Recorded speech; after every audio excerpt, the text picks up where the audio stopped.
பேரா? திருச்சிற்றம்பலம். ஓம் நம சிவாய. காப்பு படியுங்க. நான் படிக்கும் கமலா. சிற்றம்பலம். ஒரு கோட்டன் இது சவியன் மும்மதத்தினால் வா நால்வாயன் அங்கரத்தாறு தரு கோட்டன் பிற இதழித்தாள் சடையான் தருமொரு தாரணத்தின் தாள்கள் உருகோட்டு அன்பொடு வணங்கியோவாதே இரவு பகல் உணர்வோர் சிந்தை திருகோட்டு அயன் திருமால் செல்வமும் ஒன்றோ எனச் செய்யுந்தவே. திருச்சிற்றம்பலம். திருச்சிற்றம்பலம். நாங்கள் அருணை பாலவராஜன் ஐயாண்ட சித்தாந்த வினாவிடை மாணவன் கேள்வி கேட்கிற மாதிரியும் அவர் மறுமொழி சொல்ற மாதிரியும் அவரே கேள்வியும் கேட்டு மறுமொழியையும் போட்டு எங்களுக்கு நல்ல விளக்கமா தந்திருக்கிறார். இப்ப நாங்கள் சாதனை படிச்ச நாங்கள் சாதனை என்றா என்ன? 4 நெறி: சரிய கிரிய யோகம் ஞானம். அதைத்தான் சாதனை. அதான் எங்களோட குறிக்கோள். சாதனை ஊடாக இறைவனை உணர்வது. அந்த சாதனை பஞ்சாக்கர மந்திரமும் சாதனை தான். அப்ப சரியக்கு நம சிவாய, கிரியைக்கு சிவாய நம, ஜோகத்துக்கு சிவய சிவ, மற்றது ஞானத்துக்கு சிவ சிவ சிவண்டு அந்த சி நாயோட்டு மந்திரம்னு சொல்றது. அதை மாத்திரம் சொல்லி சொல்லி சொல்லி சாதனை அடைகிறது. அப்போ இப்போ சாதனையியல் படிச்சுட்டு பயனுக்கு வந்துட்டோம். இப்போ அதால என்ன பயனை நாங்கள் அடைய போறோம்? இப்போ மாணாக்கன் படியுங்கோரால் சித்தாந்தத்தில் கூறப்படும் மாணாக்க பயன் பயன் சித்தாந்தத்துள் கூறப்படும் சாதனைகளை அருளினீர்கள். இனி அச்சாதனத்தால் அடையும் பயன்களை அருளி செய்தல் வேண்டும். ஆசிரியர்: உயிர்கள் அடைய வேண்டிய முடிந்த பயன் வீடு பேறே.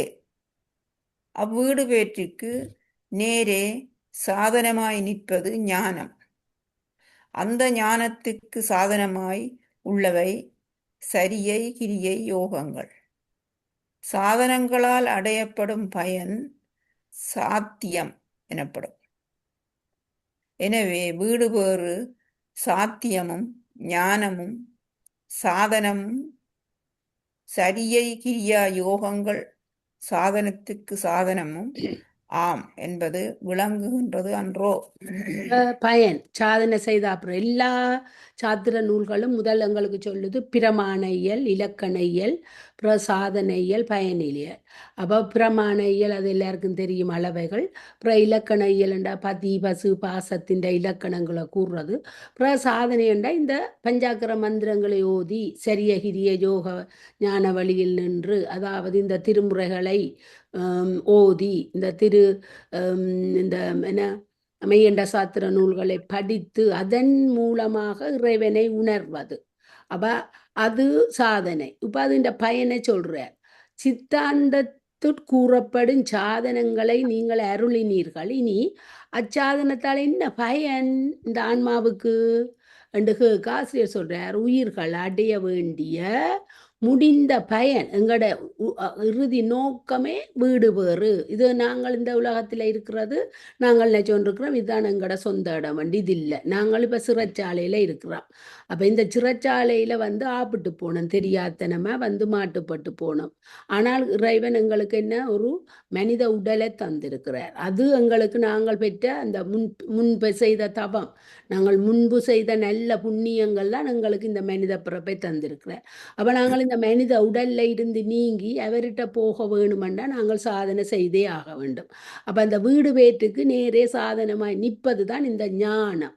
அப்போ சரிய கிரிய யோகத்தின் வழி நின்றவர் கடைசியா ஞானத்தின் வழி நின்று அந்த ஞானத்துக்கு சாதனமாய் உள்ளவை ஞானத்தை அடைவதற்கு அங்க சாதனமாய் இருக்கிறது சரிய கிரிய யோகம். சரிய கிரிய யோகம் செய்யாமல் ஞானத்தை அடைய முடியாது.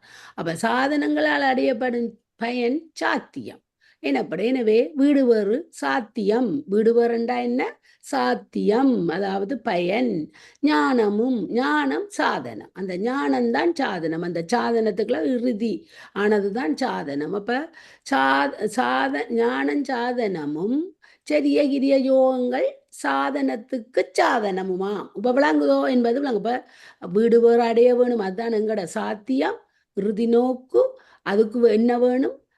ஞானம் வந்து அந்த சாதனம் என்ற அது ஞானம் தான். அந்த ஞானத்தை அடைவதற்கு நாங்கள் சரிய கிரியா யோகங்களில் நிற்க வேணும். இப்போ சரியை முதலியவற்றின் பயன். இப்போ சரியை கிரியை யோக ஞானம் இந்த முதல் சொல்லிட்டேன். இங்க அது படிச்சு கொண்டு வந்துட்டு காலமா படித்த நாங்கள் இந்த நல்ல அழகா சொல்லியிருக்கிறார். 4 வகை நெறி. 4 வகை நெறியில சரியை எப்படி செய்ய வேணும், கிரிய வழி எப்படி நிற்க வேணும், யோகத்தின் வழி எப்படி நிற்க வேணும், அட்டாங்க யோகம் அது சொல்லித்தான் 3 நிறைவேறினா தான் ஞானம் என்றவர். இப்ப பயனை சொல்லி போட்டு சரியை செய்வதால என்ன பயன் என்று சொல்றார். படியுங்கோ கலா. ஆம் ஆம், நன்கு விளங்குகின்றது. அங்கனமாயின் சரியை முதலிய மூன்றிற்கும் பயன் ஞானம் ஒன்றுதானா? என்ன சரிய முதலியண்டா? சரியை கிரியை யோகம். யோகம் அந்த முதலிய மூன்றுக்கும் பயன் ஞானம். அந்த அந்த 3 ஆளையும் வர்ற பயன் ஞானம் ஒன்றுதானோ என்று கேட்கிறார். இப்ப அவர் சொல்றார் என்ன ஆசிரியர்? ஆம் ஆம், ஞானம் ஒன்றுதான் சரியை முதலிய மூன்றிற்கும் பயன். ஆயினும் அது சரியை முதலிய மூன்றிற்கும் முடிவான பயன். இடைநிலை பயனாக சாலோகம் சாலோகம் சாலோகம் சாமீபம் சாரூபம் என்பவற்றையும் அவை முறையே தரும். அப்ப மாணவன் கேட்கிற இந்த மூன்றாளையும் பெற பயன் என்னண்டா ஞானம் என்றோ அதுதான். ஆனால் ஞானம் ஒன்றுதான் சரிய முதலிய மூன்றிற்கும் பயன். ஆயினும் அது சரிய முதலிய மூன்றுக்கும் முடிவான பயன். எது? ஞானம். ஆனா இடநிலை பயனும் இருக்கு. அப்படி இப்ப சரிய வழி நின்றுதான் திருநாவுக்கரசர் என்ன செய்தார்? சாலோகமுத்தி அடைந்தார்.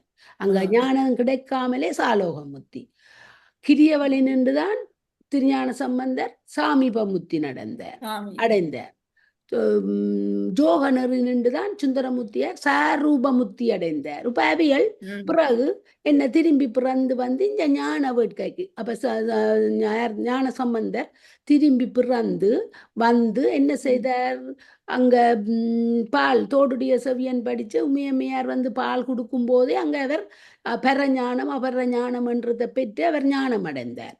அது மாதிரி சுந்தரமுத்தி நாயனார் திரும்பி வந்து அங்க கமலினி விமலினியோ அமலினியோ கமலினி அனந்த அவர் 2 பேரையும் பார்க்க பண்ணினது சிவபெருமான் தானே. இவரை இந்த உலகத்துக்கு காட்டி யோக நெறியை மக்களுக்கு காட்ட வேணும் இந்த அப்ப அங்க அவர் திரும்பி அப்ப அந்த நெறிக்கு போனவ அப்புறம் ஞானத்துக்கு வேட்கையா வருவின. உபமானாக்க சாலோகமண்டா என்ன படியுங்கோ விளக்கம் தெரியணும். இதை விட விளக்கம் நீங்கள் எங்கேயும் தேடி எடுக்க மாட்டீர்கள். படியுங்கோ. சாலோகமாவது யாது? சாலோகமாவது யாது? ஆசிரியர், சாலோகமாவது சிவபெருமானுடைய உலகத்தை சிவலோகத்தை அதாவது அடைந்து ஓர் அரண்மனையில் பணி செய்பவர்கள் அதன் கண் எங்கும் தடையின்றி செல்லும் உரிமை உடையராய் இருத்தல் போல அச்சிவலோகம் எங்கும் தடையின்றி செல்லும் உரிமை பெற்று அங்குள்ள இன்பங்களை நுகர்தலாகும். உபசிவ சாலோகம் என்றா என்ன? சிவபெருமான் உலகத்தை அடைகிறது. அங்க சிவலோகம் என்று சொல்றது. அத அங்க போய் அவரோட இருந்து அதாவது ஒரு அரண்மனையில் பணி செய்பவர்கள் அதன் கண் எங்கும் தடையின்றி அவைகளுக்கு அங்க சிவலோகத்துல எங்க போகும் அவைக்கு உரிமை இருக்கா? அச்சிவலோகம் எங்கும் தடையின்றி செல்லும் உரிமை பெற்று அங்குள்ள இன்பங்களை நுகர்தல் தான் சாலோக முத்தி. இப்ப அவர் கேட்கிறார் சாமீபவது யாது? சாமீபமாவது யாது? சாமீபமாவது சிவலோகத்தில் எங்கும் தடையின்றி செல்லுதல் மட்டுமன்றி அரசனிடம் தடையின்றி அணுகி வேண்டுவனவற்றை பெறும் உரிமையுடைய அவன் புதல்வர் போல இறைவனை அணுகி வேண்டும் உயர்ந்த இன்பங்களை பெற்று வாழ்தல். அதான் சாமீபம் என்றா அதான் ஞான சம்பந்தர். அவர் என்ன செய்தார்? அதாவது சத்புத்திர மார்க்கத்துல நின்று அவரை தகப்பன் மாதிரியே எல்லாத்தையும் கேட்டு பெற்றவர் இந்த பூலோகத்துல இருக்கும் போதே. அந்த பாம்பு கடிச்ச பனியனை எழுப்பி விடு, பூம்பாவை எழுப்பி விடு என்று நிறைய அற்புதங்களை ஒரு தகப்பனிட்ட எப்படி கேட்பாரோ அப்படி கேட்டவர். அப்ப கேட்டு இப்ப அவர் அங்க அதாவது சாமீப முத்தி அடிச்சு சத்புத்திர மார்க்கத்துல நின்று அவருக்கு கிட்டவா போயிருக்கிறது. அப்ப சிவலோகத்துல எங்கும் தடையின்றி செல்லும். அங்க இருந்தும் ஒரு அரசன்கிட்ட எப்படி கேட்டு தனக்கு வேண்டினவற்றை பெற்றார். அது மாதிரி அப்பாட்ட நாங்கள் என்னத்தை கேட்டாலும் அவர் தருவார். அந்த உரிமை இருக்குது. அப்ப இறைவனை அணுகி வேண்டும் உயர்ந்த இன்பங்கள் அங்க சாமி வமண்ட அவர்கிட்ட இருந்து எல்லா இன்பங்களையும் பெற்றது. சாரூபம். சாரூபமாவது யாது? சாரூபமாவது அரசனை அணுகி வேண்டியவற்றை பெறுவது மட்டுமன்றி அரசனுக்கு தோழராயுள்ளவர் அவனைப் போலவே ஆடை அணிகளை அணிந்து அவனோடு ஒத்த நிலையில் இருந்து சிறந்த இன்பங்களை பெறுதல் போல இறைவனுக்குரிய வடிவம் ஆடை அணிகலன் முதலியவற்றை பெற்று சிறந்த சிறந்த இன்பத்தை பெறுதல். அப்ப சாரூபம் என்ன? அரசனை, அதாவது அப்பாவை நோக்கி தனக்கு தேவையானது. அப்ப இது சாரூபம். சக மார்க்கத்துல நின்று சுந்தரர் சாரூபம். சாரூபம் அதே சிவபெருமான் எப்படி இருக்கிறதோ அதே ரூபத்தை பெறுவது. அப்ப அதோட தோழனாய் நின்று உரிமைய தோழனிட்ட நாங்கள் இடபிட அடிபிடி என்றெல்லாம் கதைச்சு எல்லாத்தையும் எங்களுக்கு தேவையானதையும் வேண்டுவோம், தேவையானதையும் பகிர்ந்து கொள்வோம். அது மாதிரிதான் அவர் இருந்தார் சுந்தரர். அவனைப் போலவே ஆடை அணிகளை அணிந்து அவனோடு ஒத்த நிலையிலிருந்து சிறந்த இன்பங்களை பெறுதல் போல இறைவனுக்குரிய வடிவம். சிவபெருமான வேற இந்த பூலோகத்துக்கு அனுப்பும் போது அந்த கண்ணாடியில தண்ட உருவத்தை பார்த்து அவர் நினைக்க இந்த சுந்தரர் இந்த பூலோகத்துல வந்துட்டார். அப்ப இறைவனுக்குரிய வடிவம் ஆடை அணிகலன் முதலியவற்றை பெற்று சிறந்த இன்பத்தை நுகர்தல். அதையும் பாசிங்கோ 2 பந்தியை. சாலோகம் முதலிய 3 நிலைகளிலும் அவற்றை அடைந்தவர் முறையே தொண்டர் போலவும் மைந்தர் போலவும் தோழர் போலவும் இருத்தல் பற்றியே அவைகளை அடைவிக்கும் சரியை முதலிய 3 முறையே தொண்டர் நெறி தாசமார்க்கம், மகன்மை நெறி சத்புத்திர மார்க்கம், தோழமை நெறி சகமார்க்கம் எனப்படுகின்றன. அமிர்தத்தை உண்பவர் அதனால் அடையும் முடிந்த பயன் நரை திரை மூப்பு பிணி சாக்காடு என்பவை இல்லாதது நெடுங்காலம் இருத்தலே ஆகும். ஆயினும் அது பசியையும் தணித்தல் போல சரியை முதலிய 3 அடையும் முடிந்த பயன் ஞானமே ஆயினும் சாலோகம் முதலியவை அவற்றின் இடைநிலை பயன்களாகும். சாலோகம் முதலிய 3 சாலோக சாமீப சாரூப அந்த இதை அடைந்தவர் சாலோகம் தொண்டர். அதான் திருநாவுக்கரசர் என்ன தாசனுக்கு தாசன், அதாவது அடிமைக்கு அடிமையாயிருந்து தொண்டு, அவருக்கு தொண்டுல வேற தொண்டு செய்து அவர் இருந்தவர் அப்பர் சுவாமிகள். அதுபோல மைந்தர் போல இருந்தவர் திருஞான சம்பந்தர். எப்படி மகன்முறை. அப்ப அது மகன்முறை போலவும் மைந்தர் போலவும் தோழர் போலவும் சுந்தரமூர்த்தி நாயனார். அதுதான் இப்ப எங்களுக்கு தெரியும். திருப்பி இதை சொல்லிக்கொண்டே வாரார். இதுல தொண்டர் நெறி, அதாவது தாசமார்க்கம், மகன்மை நெறி சத்புத்திரமார்க்கம், தோழமை நெறி அமிர்தத்தை உண்பவர் என்ன? நாங்கள் யோகத்தில் இருக்கும்போது அந்த குண்டலின் சக்தியை மேலே எழுப்பி இடகலை பிங்களை ஊடாக விந்துநாதம் என்ற அந்த எங்கட அந்த ஒளியை மேலே எழுப்பி சுழுமுனை முதுகுத்தண்டு ஊடாக மேலே கொண்டு உச்சிக்கு கீழே அண்ணாக்குக்கு மேலே ஒரு சுத்தவெளி இருக்குது. அந்த சுத்தவெளிக்குள்ள என்ன அமிர்தம் என்று வரும். அந்த அமிர்தத்தை நாங்கள் சுவைத்தால் என்ன எங்களுக்கு மூப்பு நெரை திரை மூப்பு சாக்காடு எல்லாம் ஒன்றும் இல்லாமல் நெடுங்காலம் இந்த உடலோடைய இந்த பூவுலகத்திலேயே இருந்து அவைகள் நிட்டையில இருப்பினம். அப்படித்தான் திருமூலர் இருந்தார். ஆயினும் அது பசியை தணித்தல் போல, அது ஒரு கதைக்கு சொல்றார். அது ஒரு பசியைத்தான் தணிக்கும். அந்த அமுதத்தை உண்டால் பிறகு பசி ஒன்று விடாதங்க வைக்கு. அது பசியத்தனதான் சரியை முதலிய 3 அடையும் முடிந்த பயன் ஞானமே. அப்ப அந்த சரியை முதலியவற்றை செய்தவர்களுக்கு வருவது ஞானம். இப்ப அங்க ஒரு அமிர்தத்தை உண்டதுக்கு சமன் என்று சொல்றேன். சாலோகம் முதலியவை அவற்றின் இடைநிலை பயன்களாம். என்னத்தை இதென்றாலும் அங்க சன்மார்க்க, அதாவது இறைவன் சாயுச்சிய முத்தி அடைகிறதான் நல்லம். இவைகள் அதுதான் முடிந்த முத்தி. ஆனா சாலோக சாமீப சாருவ வழி நிற்கிறவைக்கு இடைநிலை அவ திருப்பி வந்து இறப்பில் தவஞ்செய்து பிறந்து திருப்பி ஞானத்துக்கு போய் போவினம் என்றதான் இதை திருப்பி அதுல சொல்றேன். சிவாம்மா படியும் ஞானத்தின் பயன். ஞானத்தின் பயன் மாணாக்கன் சரியை முதலியவற்றின் பயன் ஞானம் என்றும், ஞானத்தின் பயன் வீடு பேறு என்றும், வீடு பேறே முடிந்த பயன், அதற்கு மேற்பட்ட பயன் வேறொன்றும் இல்லை என்றும் அருளினீர்கள். வீடு பேறே முடிந்த பயனாதல் எவ்வாறு? ஆசிரியர், வீடு பேறு என்பது வீட்டைப் பெறுதல் என பொருள். பெறுதலே அன்றி வீடும் பேறும் எனவும் பொருள். தரும் வீடு பொருள் என்பது தரும் விடுதல். பொருள் பொருள் தரும் தரும் ஃபுல் ஸ்டாப். அதோட பொருள் இல்லாட்டி தரும் விளங்காதடா. ஃபுல் ஸ்டாப்ல நிப்பாட்டி தான் போகணும். வீடு என்பது பொருள் தரும் ம், வீடு என்பது விடுதல். பேறு என்பது பெறுதல். ம், எனவே பற்றியிருந்த ஒன்றை விடுதலும் அடையாதிருந்த ஒன்றை அடைதலும் வீடு பேறாகும் என்பது விளங்கும். இப்ப என்னத்தை பற்றி இருக்கிறோம்? வீடு பேறு இல்ல, என்னத்தை பற்றி இருக்கிறோம்? என்னத்தை விட வேணும்? இங்க பாருங்க, பற்றி இருந்த ஒன்றை விட வேணும், அடையாதிருந்த ஒன்றை அடைதல் வேணும். இந்த பாசங்கள்ல நாங்கள் பற்றி இருக்கிறோம். உலகப்பற்றி இருக்குது. உலகப்பற்றை விட்டுதலும் அடையாதிருந்த ஒன்றை அடைதலும் வீடுபெறாம். அப்ப பற்றில இருந்து நீங்கும் போது, அதாவது இந்த ஆன்ம சுத்தி, தத்துவ சுத்தி அடையும் போதுதான் அங்க வீடு பேற்றுக்குரிய வழி எங்களுக்கு கிடைக்கும். அப்ப அதை செய்யும் போதே இந்த பாசங்கள், இந்த பசுஞானம், பாசஞானத்தில இருந்து விடும் போதே அங்க வீடு பேறுதலுக்குரிய வழி கிடைக்கும். அதைத்தான் நான் இளவர் சொல்றேன். சரிய முதலியவற்றின் பயன் ஞானம் என்றும், சரியை கிரிய ஜோகத்தின் பயன் ஞானம், ஞானத்தின் பயன் என்ன? வீடு பேறு. வீடு பேறே முடிந்த பயன். அதற்கு மேற்பட்ட பயன் வேறொன்றும் இல்லை என்றும் அருளிய வீடு பேறே முடிந்த பயனாதல் எவ்வாறு என்றவர் ஒரு கேள்வியை கேட்க, அதுக்கு அவர் ஆசிரியர் சொல்றார், வீடு பேறு என்பது வீட்டை பெறுதல் என பொருள் தருதலே அன்றி வீடும் பேறும் எனவும் பொருள் தரும். வீடும் பேறும், வீடும் கிடைக்குது எங்களுக்கு அவற்ற லோகத்துல, வீடும் கிடைக்குது, அங்க பேரும் கிடைக்குது. நாங்கள் அங்க பேரின்பத்தை அனுபவிக்க போறோம். வீடு என்பது விடுதல். என்ன வீடு? இந்த விடுதல் என்றது என்ன? இந்த பற்று பாசங்களை விடுதல். வீடு என்ற நல்ல ஒரு சொல்லாம் விடுதல். பேறு என்பது என்ன? பெறுதல். அப்ப இங்க உள்ளதை விட்டுட்டு அங்க சிவலோகத்துல உள்ளதை பெறுறது தான் வீடு பேறு. அப்ப வீடு பேறு 2 நாளும் படிக்கிறோம். அதுக்குரிய அர்த்தம் வீடு என்பதுண்டா இந்த பாச பந்தங்கள் பசுஞானங்கள்ல இருந்து விடுதல் என்றதும், பேறு என்ற அங்க சிவன் பேரின்பத்தை பெறுதல். அதுதான்.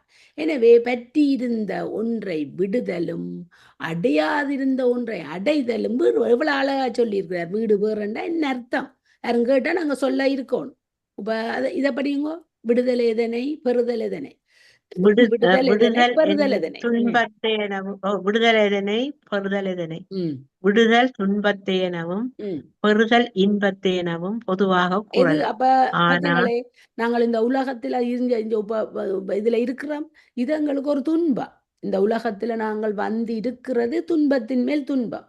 இதுல இருந்து விலகினால்தான் அங்க பெறுதலாகிய இன்பம். இது இஞ்ச கிடைக்கிற இன்பம் எல்லாம் துன்பமேன். இஞ்ச கிடைக்கிற இன்பம் எல்லாம் துன்பமேன்.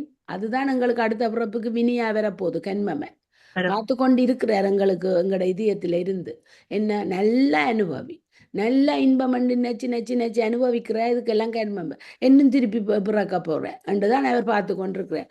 அப்ப இஞ்ச கிடைக்கிற இன்பம் எல்லாம் துன்பம் என்று சொல்றேன். அப்ப அதாவது விடுதல் துன்பத்தை எனவும் பெறுதல் இன்பத்தை எனவும் பொதுவாக கூறலாம். ஆனால் உண்மையில் விட வேண்டும் துன்பத்திற்கு காரணமான பாசத்தை. உண்மையில் விட வேண்டுவது துன்பத்துக்கு காரணமான பாசத்தையும் அடைய வேண்டுவது இன்பத்திற்கு காரணமான சிவத்தையுமே ஆகும். உண்மைதான். ஆகவே வீடு பேறு என்பது பாசத்தை விட்டு பதியினை அடைதலாகும். பாசத்தை பசுக்கள் விட்டு பதியினை அடைய முத்தி என்பது சிவஞான சித்தி பராபக்கம் பாஞ்சராத்திரி மற்றும் 26. இதனால் வைஷ்ணவற்ற கொள்கைகளை மறுத்து பரபக்கத்துல சொல்லி இருக்கிறார் அருணந்தி சிவாச்சாரிய சிவஞான சித்தியார்ல. இதனால் பாச நீக்கமும் சிவப்பேறும் என ஞானத்தின் பயன் 2 என்பது. இந்த ஞானத்தால வர்ற பயன் 2. எது? பாச நீக்கமும் சிவப்பேறு. நல்ல ஒரு சொல்லில வடிவா சொல்லி இருக்கிறார். இங்க பாருங்க, விடுதல் எதனை? பெறுதல் எதனை? விடுதல் துன்பத்தை என்ன இந்த பாசங்கள்ல இருந்து இந்த உலகத்தில இருந்து நாங்கள் விடுதலை அடைய வேணும். இந்த உலக இன்பங்கள் துன்பங்கள் எல்லாத்தில இருந்து விடுதலை அடைய வேணும். பெறுதலது இன்பத்தை, எந்த இன்பத்தை? அவற்றை சிவபெருமானுடைய பேரின்பத்தை நாங்கள் பெற வேணும். ஆனால் உண்மையில் விட வேண்டுவது துன்பத்துக்கு காரணமான பாசத்தை. பாசம் என்று சொல்லேக்கே இந்த உலகத்தில் உள்ள அத்தனையும் நாங்கள் விட்டு விலக வேணும். அடைய வேண்டுவது எது? இன்பத்துக்கு காரணமான சிவத்தை தான் நாங்கள் போய் அடைய வேணும். ஆகவே வீடு வேறு என்பது பாசத்தை விட்டு பதியினை அடைதல். பாசத்தை பசுக்கள், அதாவது இந்த உலகத்தை விட்டு இந்த பசுக்கள் விட்டு பதியினை அடைய முத்தி என்பது இந்த சிவஞான சித்தியார்ல சொல்லியிருக்கு. நீங்கள் இந்த பாசத்தில இருந்து பாச நீக்கமும் சிவப்பேறும் என்ன ஞானத்தின். ஞானத்தின் பயன் 2. அதுதான் என்ன? ஒன்று பாச நீக்கம் வரும்போது நாங்கள் ஆன்ம சுத்தி அடைஞ்சிடுறோம். அப்புறம் அங்க சிவத்தின் பேருங்களுக்கு கிடைக்கும் அந்த பேரின்பம். நல்ல ஒரு 2 சொல்லில சொல்லியிருக்கிறார். என்ன? ஞானத்தின் பயன் 2, பாச நீக்கமும் சிவப்பேறும். மாணாக்கன் இவ்விருவகை பயனும் ஞானம்தான் ஞானத்தால் எவ்வாறு உளவாகும். எந்த 2 வகை பயனும்? பாச நீக்கமும் சிவப்பேறும். ஞானத்தின் பயன் 2 சொல்லி போட்டார். ஒன்று பாச நீக்கம், மற்றது சிவப்பேறு. இந்த இருவகை பயனும் ஞானத்தால் எவ்வாறு உளவாகும்? இது ஞானத்தால் எப்படி நடக்கும்? எங்களுக்கு ஒரு கேள்வி இருக்குத்தானே. என்னண்டு பாச நீக்கம் செய்கிறது, என்னண்டு சிவப்பு தேர்றது, 2 தானே ஞானத்தின் பயன். நாங்கள் 2ஐயும் செய்ய வேணுமில்லோ, என்ன செய்யணும் இதுக்கு என்றதை மாணவர் கேட்கிறார். வைட்டு என்ன செய்யலாம் என்று ஆசிரியர் சொல்ல போறார். வேறுங்கோ. ஆணவம், கர்மம், மாயை என பாசங்கள் 3 என்பது முன்பே சொல்லப்பட்டது. அவற்றில் ஆணவம் இயற்கையிலேயே ஆன்மாவை பற்றி அதன் அறிவை மறைத்து அறியாமை வடிவாய் இருக்க செய்யும். ஏனைய கர்மமும் மாயையும் அதற்கு மாற்று பொருள்களாய் இறைவனால் சேர்க்கப்பட்டு புறப்புறப்பில் உழலச் செய்யும். முகத்தால் குன்றி மெலிவடைந்தால் ஆணவத்தின் சக்தியை ஒரு வரிய தேய்த்து வரும். ஆணவம் பொறுங்க தேய்த்து வரும். அது ஃபுல் ஸ்டாப். அப்படியே நிக்க வேணும். இப்ப சொல்றார், இந்த ஞானத்தின் பயன் 2 சொன்னீங்களோ, பாச நீக்கம் உண்டு, சிவப்பேறு உண்டு. இந்த ஞானத்தின் பயன் எப்படி நாங்கள் பெறுறது என்று கேட்க ஆசிரியர் சொல்றார். இந்த பாச நீக்கத்தை பற்றி முதல் சொல்ல போறார். ஆணவம், கன்மம், மாயை என பாசங்கள் 3 என்பது முன்னே எங்களுக்கு தெரியும்.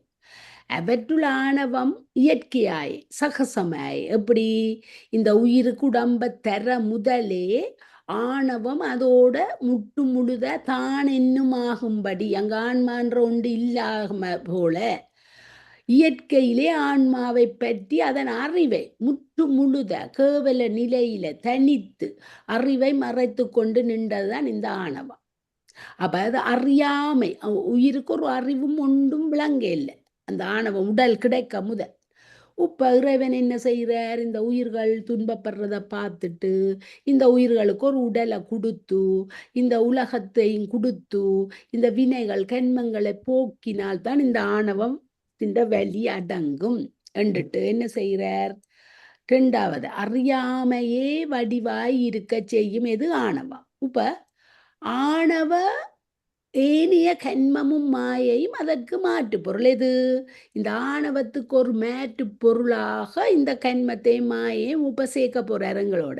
அதுக்காகத்தான் இந்த உடலை தந்தவர். உடலை தந்தோன்னு இந்த கண்மமும் மாயையும் சேர்த்தோன்னு ஒரு கொஞ்சம், அதாவது ஒரு கைவிளக்கு இருட்டு அறையில கிடந்த ஒரு குளவிக்கு ஒரு கைவிளக்க கொடுத்தா அதுக்கு கொஞ்சம் பொருள்கள் தெரியும், அறிவு விளக்கம் வரும். அதுக்காண்டி ஒரு கைவிளக்க கொடுத்த மாதிரி இந்த கண்மத்தையும் மாயையும் இந்த உடலோட எங்களுக்கு சேர்த்தோன்னு என்ன, அது ஒரு மாற்று பொருளாய் இறைவனால் சேர்க்கப்பட்டு பிறப்பு இறப்பில் உழலை செய்யும். எங்களை திருப்பி திருப்பி இந்த பிறப்பு உழலில போட்டால்தான் எங்கட ஆணவ பலம் தேயும். எப்படி என்ன ஒரு ஒரு ஒரு செம்பை போட்டு தேய்க்க தேய்க்க தேய்க்க தேய்க்க அது பளிச்சண்டு இருக்கும். தேய்ச்சி போட்டு வச்சாலும் அது திருப்பி வரும் களிம்பு. பிறகு தேய்ச்சி போட்டு வச்சா அப்படி தேய்க்க தேய்க்க தேய்க்க தேய்க்க தேய்க்கத்தான் அது பளிச்சண்டு அந்த நிலையை பெறும். அப்புறம் களிம்பு கொஞ்சம் கொஞ்சம் கொஞ்சமா பிடிக்கிறது குறையும். அது நாங்களும் நாளடைவில் எங்கட வீட்டுல பார்த்து அது மாதிரி இறைவன் எங்களை திருப்பி திருப்பி பிறப்புக்குள்ள வைக்கிறேன். இந்த ஆணவத்தின் வெளி அடங்க செய்யண்டு. அப்ப அந்த முகத்தால் உழலச் செய்யும் முகத்தால் ஆணவத்தின் சக்தியை தேய்த்து வரும். ஆணவத்தின் சக்தியை தேய்த்து அப்ப அதுதான் அங்க ஆணவத்தின் சக்தி ஆற்றல் அடங்கி அடங்கி அடங்கி வரும், திருப்பி திருப்பி புறப்படுது. ஆனா இப்ப நாங்கள் ஒரு அளவுக்கு எங்களுக்கு எல்லாருக்கும் ஒரு அனுபவம் வந்துட்டது. ஏன் நாங்கள் கிடந்து இங்க துன்பப்பட வேணும், நாங்கள் இறைவன் பாதங்களை போய் சேர வேணும் என்றதுக்கு தான் நாங்கள் இப்ப இந்த புத்தகங்கள் நூல்கள் தேவாரங்களை உலகளவாகவே எல்லாரும் படிச்சு கொண்டிருக்கணும். அதாவது இருந்தபடி ஆணவ சக்தி வலிகுன்றி ஆணவத்தின் சக்தி தேய்ந்து வரும். ஆணவ சக்தி வலிகுன்றி மெலிவடைந்த நிலையில் இறைவன் உலகப் பொருள்கள் யாவும் சிறியனவும் நிலையில்லனவும் ஆதலால் அவைகளை பெற அவாவே துன்பத்திற்கு காரணம். அவற்றை விடுத்து அளவிலா பெருமையும் என்று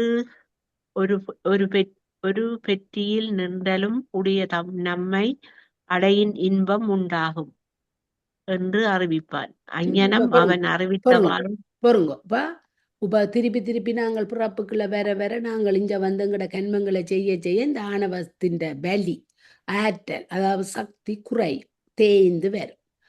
ஆணவ சக்தி வலி குன்றி மெலிவடைந்த நிலையில் இறைவன் உலகப் பொருள்கள் யாவும் சிறியனவும். அப்ப நாங்கள் கொஞ்சம் ஆணவ சக்தியின் வலி அடங்கத்தான் இறைவன் எங்களுக்கு உணர்த்துறான்.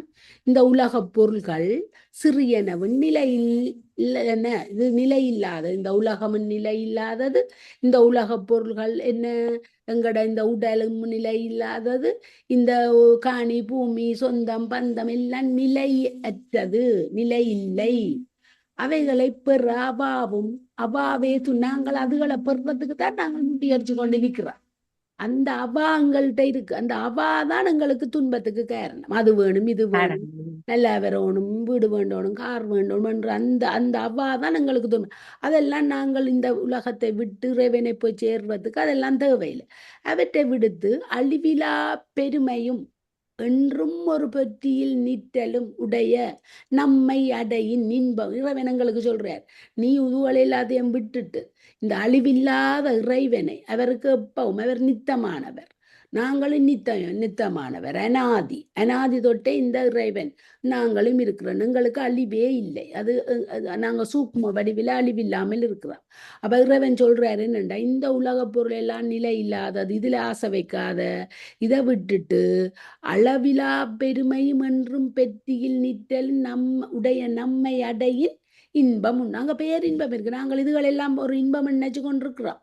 ஆனா அதை விட பேரின்பம் அங்க அவற்ற பாதத்துல இருக்குது என்று அங்கனம் அவன் அறிவித்தவாறு அறிதலே ஞானம். இப்ப அதுதான் ஞானம். அதைத்தான் திருஞான சம்பந்தருக்கு அபரஞானம் பரஞானம் ரெண்டையும் பால் வடிவில கொடுத்தீங்க. நாங்கள் சின்ன பிள்ளைகளுக்கு தான் என்ன பொற்கிண்ணத்தில் பால் கொடுத்தார். எங்களுக்கு அது அபரஞானம் பரஞானத்தை கொடுத்தார். துன்பந்தரும் பொருள் இது என்றும் இன்பந்தரும் பொருள் இது என்றும் அறிந்த பின்னர் துன்பந்தரும் பொருளில் நின்று நீங்குதற்கும் இன்பந்தரும் பொருளை அடைதற்கும் தடையின்மையால் இறைவன் அறிவித்தவாறே அறியும் ஞானத்தினால் பாசநீக்கமும் சிவப்பெரும். அப்ப அங்க கேட்டவர் ஞானத்தின் பயன் 2 பாசநீக்கமும் சிவப்பெரும். இதை எப்படி பெறுறது, பாசநீக்கத்தை எப்படி நீக்கிறது, எப்படி சிவப்பெரு, அதான் படல வடிவா இந்த பந்திகளை சொல்லிட்டார். அப்ப நீ இந்த உலகத்து பொருள்கள் நிலை இல்லாதவை, அதுல இருந்து நீங்கு, அதுல இருந்து. ஆனா அங்க அதுக்காண்டி நாங்கள் இந்த உலகத்துல இருந்து கொண்டே இறைவனை நினைச்சு சரிய கிரிய ஜோகத்தின் வழி நின்று, அதாவது இந்த பஞ்சாக்கர மந்திரங்களை ஓதி திருமுறைகளை படித்து இறைவனை நித்தமும் நீள நினைந்த அடியேன் உன்னை நித்தலும் கைதொழுவேன். அப்படி அவரை நாங்கள் நினைக்க நினைக்க நினைக்க நாங்கள் அங்க பாசத்துக்கு கிட்ட போக மாட்டோம். ஆனா சிவனுக்கு கிட்ட தான் போய் கொண்டிருக்கோம். அப்ப சிவனுக்கு கிட்ட போக போக என்ன நடக்கும், பாச நீக்கம் தண்ட வாட்டில நடக்கும், சிவப்பேரும் தண்ட வாட்டில வந்து கொண்டிருக்கும், வளர்ந்து கொண்டிருக்கும். அடுத்ததையும் பாசிங்கோ அங்கனமாயின் சிவாம்மா போட்டிகளோ? எனக்கு இல்ல நான் நிக்கிறேன். எனக்கு அந்த ஒரு போன் வந்தது, அது குழம்பிட்டு டக்குன்னு சரி. வரும். நீங்க கலா வாசிங்க. வாசிக்க விடுங்க. கலா வேற யாரும் வாசிக்க விடுங்க. வாசிக்கிறாண்டா? அங்கனமாயின் உலகப் பொருட்கள் துன்பம் தருவன என்றும் இறைவனே இன்பப் பொருள் என்றும் சொல்ல கேட்டவுடனே பாச நீக்கமும் சிவப்பேறும் உள்ளவாகி அவர் விடுமோ. கேட்கிறார் மாணாக்கன். ஓகே, இப்ப அவருக்கு விளங்கிடுதல்லோ, இந்த உலக ம். பொருள்கள் எல்லாம் நிலை இல்லாதவை, சிவம் ஒன்றுதான் நிலையானது. அப்ப இந்த உலக பொருள்கள்ல இருந்து நீங்க வேணும், சிவத்தை நோக்கி நகர வேணும். அதுக்கு இந்த பஞ்சாக்கர மந்திரங்களை ஓதி தேவார திருவாசகங்கள் இந்த மெய்கண்ட சாத்திரங்களை படித்தால் சிவனுக்கு கிட்ட போக போக போக இந்த பாச நீக்கம் நடைபெறும் என்று அவருக்கு தெரிஞ்சு கொண்டு சரிய கிரிய ஜோகத்தை செய்ய பாச நீக்கம் தச்சல அப்படியே நடக்கும் என்று அதை தெரிஞ்சோண்டு அவர் கேட்கிறார். அங்கனமாயின் உலகப் பொருட்கள் துன்பம் தருவன என்று இறைவனை இன்பப் பொருள் என்று சொல்ல கேட்ட உடனே பாச நீக்கம் நடைபெறுமோவாம் என்று கேட்க ஆசிரியர் என்ன சொல்றார்? ஆணவ சக்தி. ஆணவ சக்தி பெரிதும் மெலிவடைந்தவர்க்கு உலக இன்பத்தை விடுத்து இறைவன் இன்பத்தை பெறுவதில் மிக்க விரைவு உண்டாகும். ம் ஆணவ சக்தி பெரிதும் மெலிவடைந்தவர்கட்கு ம் அவர்கட்கு மேற்கூறியவற்றை கேட்டவுடனே உலகத்தை விட்டு சிவனை அடையும் நிலை உண்டாகும். ம் ஆணவ சக்தி சிறிது மெலிவடைந்தவர்களுக்கு அம்முயற்சி சிறிது சிறிதாக வளர்ச்சி அடையும். ம் ஆகவே அவர்கள் உலகத்தை சிறிது சிறிதாக விடுத்து சிவனையும் சிறிது சிறிதாக அடைந்து முடிவில் முற்றிலும் உலகத்தை விடுத்து சிவனிடத்தை அழுந்தி நிற்பார்கள். ம் உலகம் துன்பம் இறைவன் திருவடியே இன்பம் என்னும் உணர்ச்சி தோன்றாத நிலை ஆணவம் மறைத்து நிற்கும் நிலை. அவ்வுணர்ச்சி தோன்றிய பின் உலகத்தை முற்றிலும் விடுத்து சிவனது திருவடி நிழலிலே அடங்கி நிற்க பெறாத நிலை ஆணவத்தின் வாசனை தாக்கும் நிலை. ஆகவே ஆணவத்தின் வாசனையும் பற்றற கழியுமாயின் உலகத்தை முற்றிலும் விடுத்து சிவனது திருவடி நிழலிலே அடங்கி இருக்கும் நிலை கிடைக்கும். கிடைக்கும். இப்ப இதுல வாசிக்கவே இந்த வாசிக்க ம். வாசிக்க வாசிக்க வாசிக்க நாங்கள் தெளிவடை வாசிப்பு மனிதனை பூரணமாக்கும் என்று முந்தி மில்க் ஒயிட் வாகனங்கள்ல பின்னுக்கு எழுதி இருக்கு. வாசிக்க வாசிக்க பாருங்க, ஒரு விஷயத்தையே திருப்பி திருப்பி எந்த விதமா தந்து கொண்டிருக்கிறோம் எங்களுக்கு. அப்ப நாங்கள் எவ்வளவுத்துக்கு வாசிக்கிறோமோ அவ்வளவுக்கு தெளிவு பிறக்கும். இப்ப அவர் கேட்கிறார், இந்த உலகப் பொருள்கள் துன்பம் தருவன என்று நான் கேட்டுட்டேன். அப்படி கேட்டாலே எனக்கு என்ன இந்த பாச நீக்கம் சிவப்பெரும் வந்துடுமோன்னு கேட்கறதுக்கு ஆசிரியர் என்ன சொல்றார்? ஆணவ சக்தி பெரிதும் மெலிவடைந்தவருக்கு பல வகை ஆன்மாக்கள் எல்லாம் நிறைய வகையா இருப்பினம். அவ முற்பிறப்பில இதுகளை அறிஞ்சு படிச்சு இந்த பிறப்பில வந்திருக்கேங்க அவைகளுக்கு வெகு விரைவில் இந்த இதுகளை படிக்க வேணும், இதுகளை அறிய வேணும், இது கூடாக நடக்க வேணும் என்று இந்த நித்தமே ஒரு கோயில்ல பார்த்தா சில பேர் அவைகள் கல்யாணமும் செய்ய மாட்டினம், குடும்பமும் வைக்கிறாத, ஆனா கோயில்லையே தொண்டு செய்து கொண்டு இருப்பினம். கோயில்லையே தொண்டு செய்து அந்த அவைகள் அந்த இறைவனை தவிர அவருக்கு வேறு ஒரு நினைவும் இருக்காது. அப்படியே அப்ப அவைகள் எல்லாம் என்ன பெரிதும் மெலிந்தடைந்தவர்கள். ஆணவ சக்தி அவைகிட்ட இல்லை. இறைவன் அந்த தொண்டு அந்த அதிலேயே இருப்பிடம். தாங்கள் இறைவனுக்கும் அங்க இறைவன் பூசை செய்கிற அந்த பூசாரி அவைகளுக்கு எல்லாம் அடியவருக்கு அடியவராக இருக்கிறது. அவன் முற்பிறப்பிலே அதுகளை எல்லாத்தையும் படிச்சு அந்த நிலையில வந்து இந்த உலக இன்பத்தை விடுத்து இறைவன் இன்பத்தை பெறுவதில் மிக்க அப்படி அந்த ஆணவ சக்தி வேற்றல் அடங்கினவைக்கு டக்கண்டு வருமா மெலிகிறவைக்கு. அவர்களுக்கு மேற்கூறியவற்றை கேட்டவுடனே உலகத்தை விட்டு சிவனை அடையும் நிலை உண்டாகுமா. பாருங்கோ, ஆணவ சக்தி சிறிது மெலிவடைந்தவருக்கு அம்முயற்சி சிறிது சிறிதாக வளர்ச்சி அடையும். ஆகவே அவர்கள் உலகத்தை சிறிது சிறிதாக விடுத்து சிவனையும் சிறிது சிறிதாக அடைந்து முடிவில் முற்றிலும் உலகத்தை விடுத்து சிவனிடத்தை அழுந்து நிற்பார்கள். அப்ப அங்க ராமகிருஷ்ணரும் சாரதா தேவியும் அந்த நிலையதான் இருந்தவ. பேருக்கு தான் சின்ன வயதிலேயே அவ கல்யாணம் முடிச்சாலும் அவைகள் அங்க இறை உணர்வில் தான் நின்றவ. இறை என்று சொல்லி அவர் இறை உணர்வைகளுக்கு வேற சிந்தனையே இல்லை. அது மாதிரி ரமண மகரிஷி, அதாவது ஜோர் சுவாமிகள், மற்றது எங்கட செல்லப்பா சுவாமிகள், அவைகளுக்கு அந்த உணர்வு மாத்திரம்தான் இருந்தது. அப்ப என்னும் உணர்ச்சி தோன்றாத நிலை ஆணவம் மறைத்து நிற்கும் நிலை. என்ன இப்படி இப்படி எண்ணம் பெறாத அதாவது உலகத் துன்பம் இறைவன் திருவடியே இன்பம் என்று உணர்ச்சி தோன்றாத நிலை, உலகம் ஒரு துன்பம் இறைவன் திருவடி இன்பம் என்று சில பேர் உலோகாயுதர் நாஸ்திகர் அப்படி தன்னைப்பினர். இது உலகம் துன்பம் இல்லை, உலகம் இன்பம், இறைவன் திருவடி இன்பம் இல்லை, அப்படி ஒன்று இல்லைன்னு பொய், அதெல்லாம் பொய், சும்மா எங்களை மாத்த எல்லாம் சொல்லினோம் என்று சொல்லுறவைக்கு அவ்வுணர்ச்சி தோன்றிய பின் உலகத்தை அவைக்கு இந்த உணர்ச்சியெல்லாம் மறைத்து நிற்குமா. அந்த உணர்ச்சி தோன்றிய பின் உலகத்தை முற்றிலும் விடுத்து சிவனது திருவடி நிழலிலேயே அடங்கி நிற்க பெறாத நிலை ஆணவத்தின் வாசனை தாக்கும் நிலை. அங்க அந்த ஆணவத்தின் மாயையில இருந்து விலகினாலும் கண்மத்தில இருந்து விலகினாலும் அவைகளுக்கு கொஞ்சம் வாசனை அளவில் நின்று அவைகளை மேல போக விடாம தடுத்து கொண்டிருக்கும். ஆகவே ஆணவத்தின் வாசனையும் பெற்ற களியுமாயில் மாயையில நீங்கி கண்மத்தில நீங்கி ஆணவத்தின் வாசனை அளவில் நிற்கிறவைய சொல்றது விஞ்ஞானகள் ரெண்டு. அவைகள் அங்க நின்று கொண்டும் என்ன செய்வினம், அவைகள் திரும்ப திரும்ப திரும்ப பஞ்சாக்கிர மந்திரங்களை ஓதிக்கொண்டிருப்பினம். அவையிலையும் பக்குவர் அபக்குவர் என்று ரெண்டு நிலையில உள்ளாக்கள் இருக்கினம். பக்குவர் தீவிர சத்தினிவாதமும் தீவிர தர சக்திவாதமும் அடைவினும். அந்த தீவிர தர சக்தி அவ கொஞ்சம் உயர்ந்தவர்கள். அந்த பக்குவர்ல தீவிர தர சக்திவாதம் அடைந்தவர்கள் நேரே பெரமுத்திக்கு போடுவினம். ஆனா தீவிரம் என்ற ஒன்று இருக்கு சக்திவாதம். அவர்கள் என்ன செய்வார்கள், அவர்கள் அபரமுத்தர்களாக சதாக்கிய தத்துவத்திலையும் ஈஸ்வர தத்துவத்திலையும் சுத்த வித்தையிலே நின்று அவர்கள் இறைவனையே போற்றி கொண்டு இருப்பினம். அவைகள் மெல்ல மெல்லம அவைகளும் மேல்நிலைக்கு போவினம், இல்லாட்டி அப்படியே நிற்பினம். அப்ப அந்த ஆணவத்தின் வாசனையும் பெற்ற கழிந்தால்தான் விஞ்ஞானகலராக இருப்பவ மேல்நிலைக்கு போவினம். உலகத்தை முற்றிலும் விடுத்து சிவனடு திருவடி நிலையில அடங்கி இருக்கு நிலை. இப்ப மாணாக்கன் உலகம் துன்பம் என்பதும் இன்னும் ஒரு 10-15 நிமிஷம் படிப்போம். படிங்கோ. வேற யாரும் படிக்க போறீங்களோ? ஹலா படிங்க. ராணியக்கா படிக்க போறீங்களா? சரி. ஓகே. மாணாக்கன்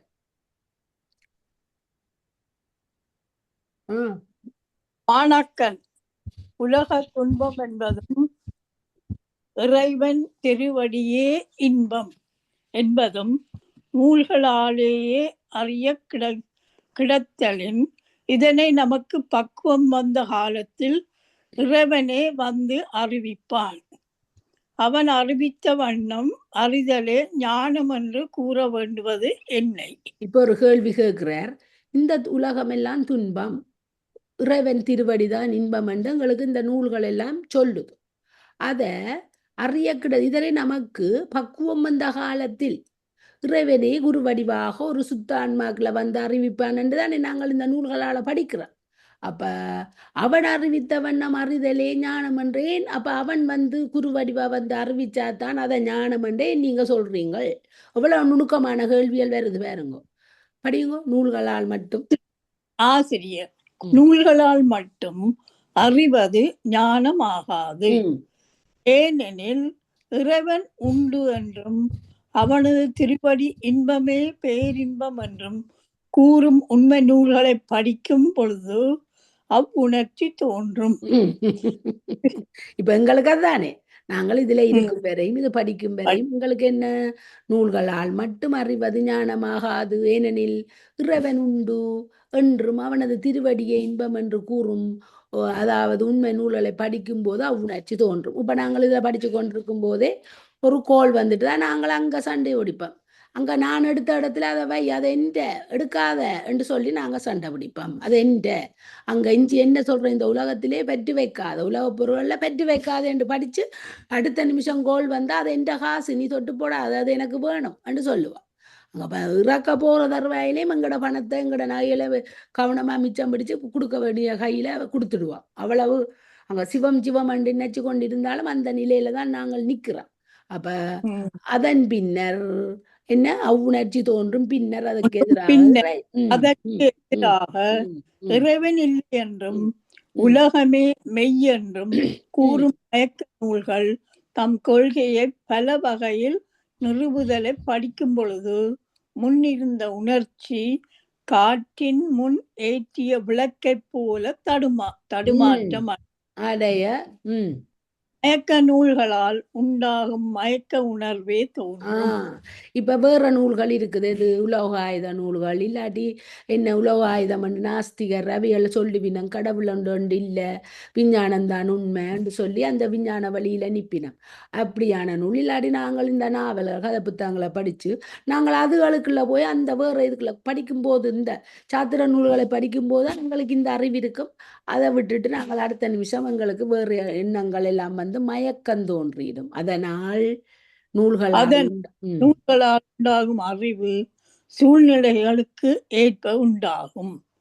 ஏனைய உலக உணர்ச்சிகளில் ஒன்றாகும் அல்லது உண்மை ஞானமாகாது. ஆனால் இறைவன் வந்து உணர்ந்தபின் அந்த ஞானம் பசுமரத்தாணி போல பின் எவ்வாற்றாலும் சலித்தல் இல்லை. ஆதலின் அதுவே உண்மை ஞானமாகும்.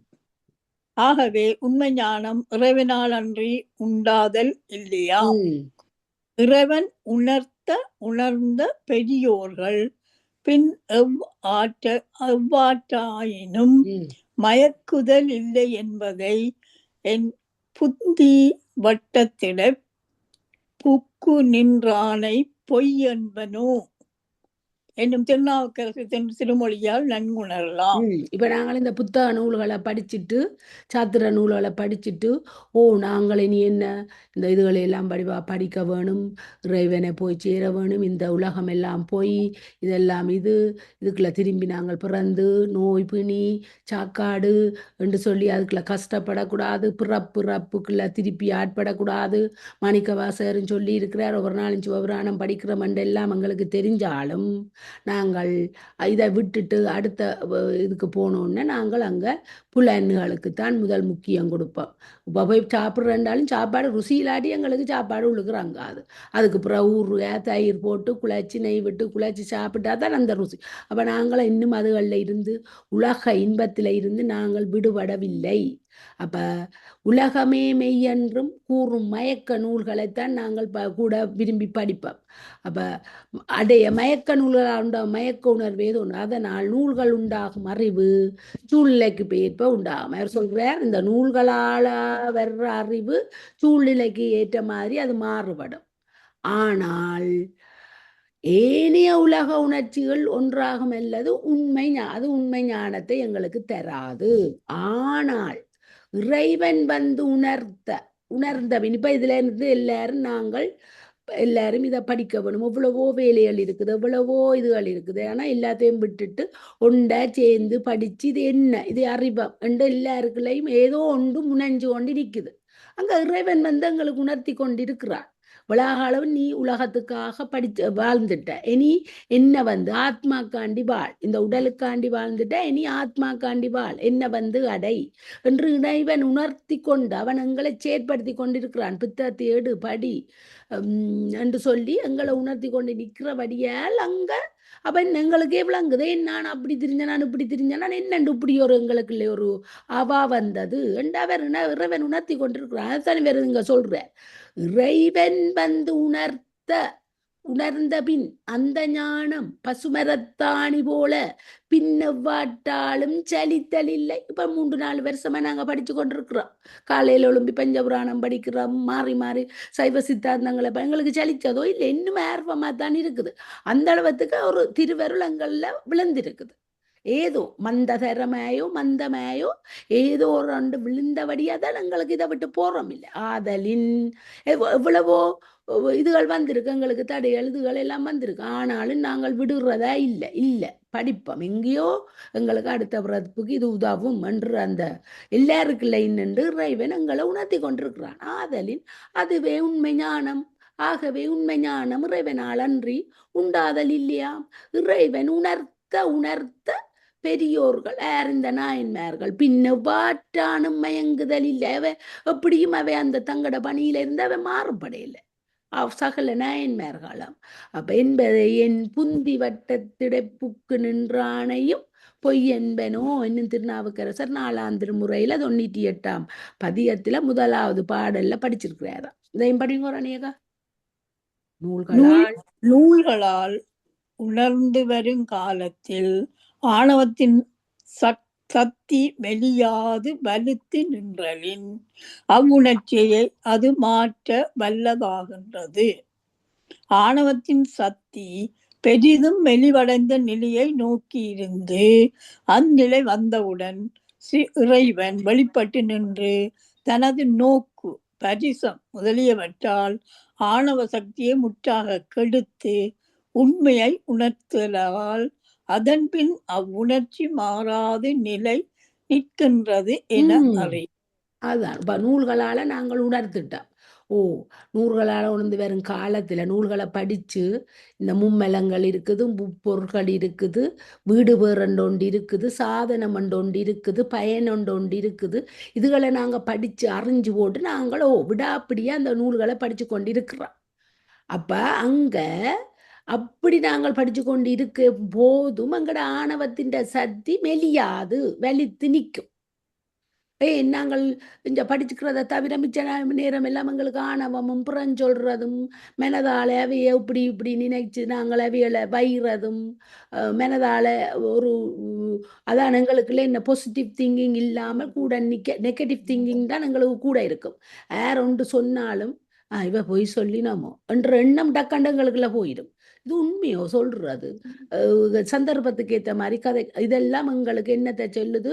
இந்த ஆணவத்தின் சக்தி தான் எங்களுக்கு அப்படி நினைக்கப்படுது.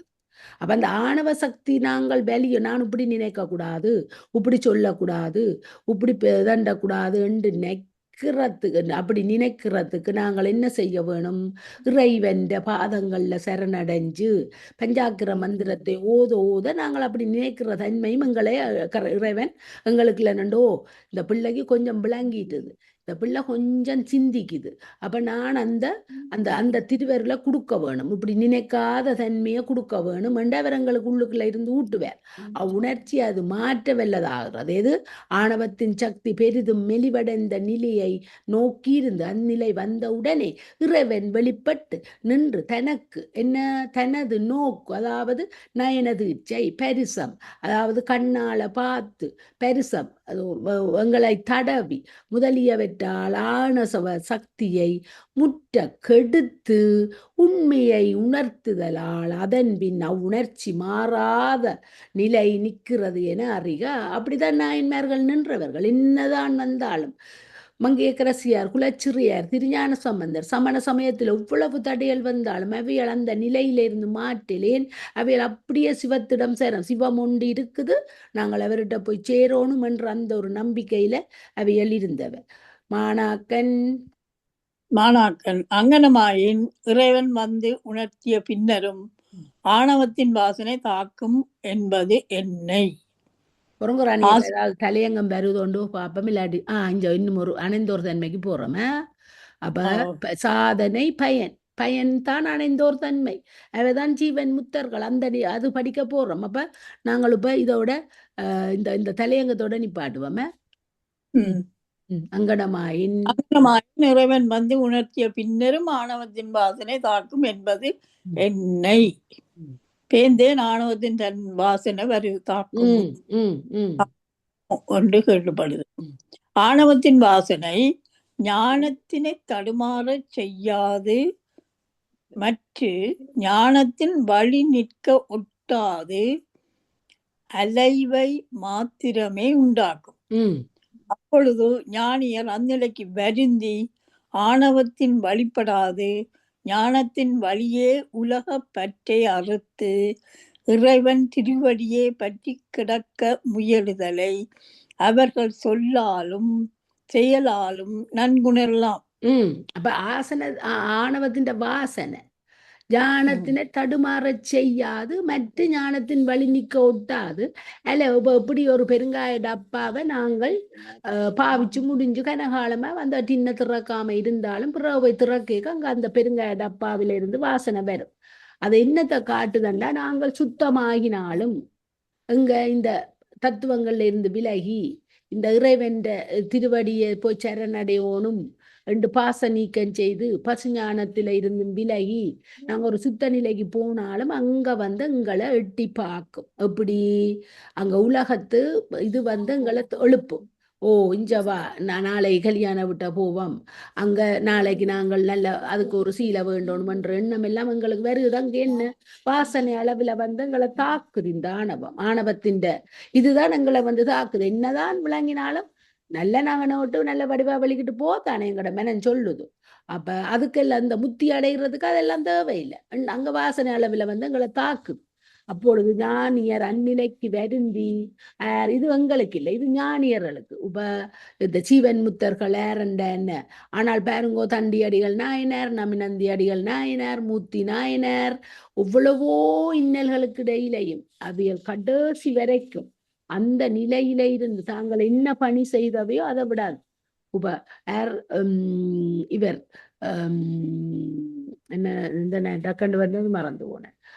என்ன நிலை வந்தாலும் அவையல் மூர்த்தி நாயனார் சந்தன காப்பு வச்சு சிவபெருமானுக்கு ஒவ்வொரு நாளும் சந்தன காப்பு செய்து அந்த நாட்டு அரசன் என்ன அவன் வேறு மாத்தான். அவன் என்ன செய்து விட்டான், சந்தன காப்பு சந்தன கட்டைகளை அந்த ஊருக்கு வராம தடை செய்துட்டான். அவர்கிட்ட அங்க சந்தனம் சாத்தி போட சிவபெருமானுக்கு போட அவர்கிட்ட இல்லை. அவர் என்ன செய்தார், உடனே தன் கையை தேய்ச்சி சந்தன கல்லில தேய்ச்சி அதுல வர்ற ஊனங்களை எல்லாம் எடுத்து அங்க அது சிவபெருமான் சந்தோஷப்பட்டார். ஏன், அவர் செய்யறதுக்கு தயார், அவர்கிட்ட சக்தி இருக்குது. சந்தன கட்டியை தேய்ச்சி தேய்ச்சி சந்தனத்தை சிவபெருமானுக்கு சந்தன காப்பு செய்யறதுக்கு மனமும் சக்தியும் எடுக்குது. ஆனால் அங்க சந்தன கிட்ட இல்லை. அவர் அதுக்கு அதை இல்லையன்ட்டு அதை கைவிடையில என்னமோ தன்னால்.